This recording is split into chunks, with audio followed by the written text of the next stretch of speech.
Năm thầu năm em năm thầu năm em năm thầu năm là năm con lên lên tuổi dòng mắt vẻ mong quăng lệ người ba rể năm con cười yeah chỉ cần em bé là cả bộ túi bộ hơi ồ thì con hoa những bạn nha nhưng mà những thứ hát đâu tôi đã hát đâu vui được nha người nói tôi sang nha một lá cà phê ta tiêu chỉ chỉ bao nhiêu ta ngọc răng giúp chó giúp mèo là giúp chó là thích mèo có người buồn là thương mấy bà chỉ họ biết ha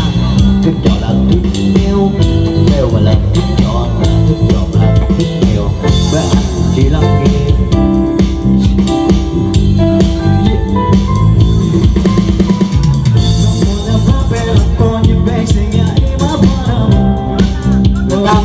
mặt mê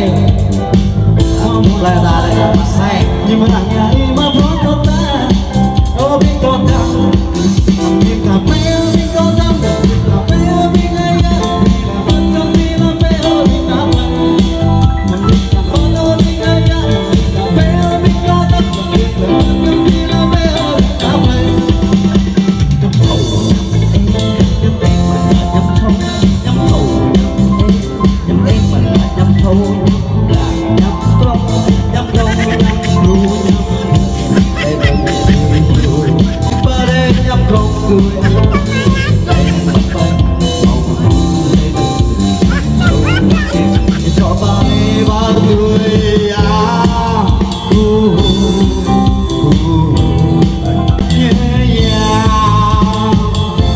năm sâu mà năm em năm sâu năm sâu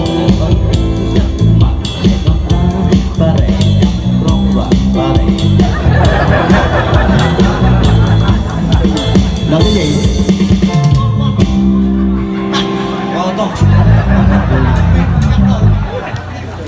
Vâng, cái mời là ca khúc nó mà tên hát tiếp theo Ngò bè prinh prạch ôi, bè prinh prạch trong ha nhưng mà ấy cũng được dễ thương. Vâng, chúng mình cũng chỉ là nghe không có một tên prinh prạch bên thành phố Hồ Chí Minh rất đẹp trai dễ thương nhưng mà chưa có dòm hai đứa con rồi nha, mấy anh chị thả cam nha. Đuổi như vậy thôi, không có gì hết đó. Trời ơi, sao anh hay ngồi dưới kia?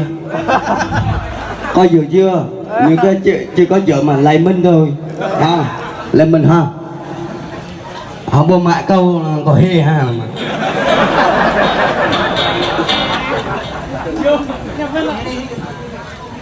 Do bộ do bị vâng xin mời xin bút lên sân khấu à. Vâng xin mời chị Tòng nước mà chị là nghe xin bút lên sân khấu à. Ui cái đừng thôi kìa ôi múa thôi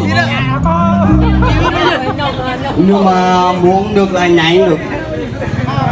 nhanh được thì dốt á. Ôi nạ rây có thô phòi tọt là rây rõ có đi tọt là doang hoài mình tâm tí do có tọt như nhô lấy nè thâu răn nó lên nhỏ rạ hết đi.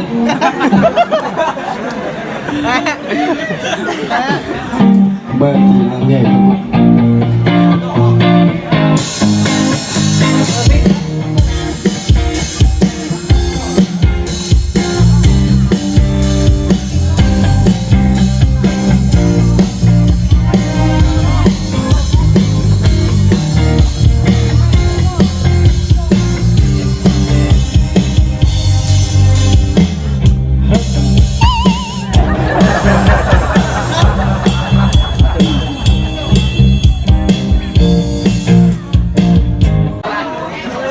thâu